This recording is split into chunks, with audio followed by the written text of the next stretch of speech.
गाज माता व्रत।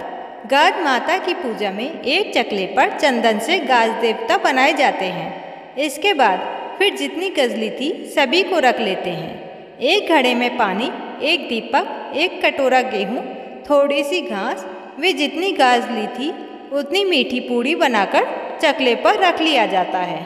गाज माता की कथा सुनकर पूजा अर्चना करने के बाद पूड़ी मिश्रानी को दे देते हैं। गाज माता की पूजा में गजरोटा बनाए जाते हैं। एक औरत के हिसाब से 2 गजरोटे रखे जाते हैं। एक गजरोटा फीका, एक गजरोटा मीठा होता है, जिन्हें एक थाली में रखकर पूजा के पास ही रखा जाता है। फिर गाज माता की कथा सुनने के बाद गाज खोलकर अपने दोनों गजरोटों को आप में ही खाते हैं।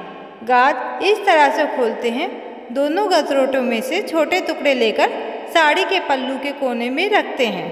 फिर उस पर दही या रात का पंचामृत डालकर साबुत निकाले जाते हैं। ध्यान रहे कि दांतों से नहीं चबाना चाहिए।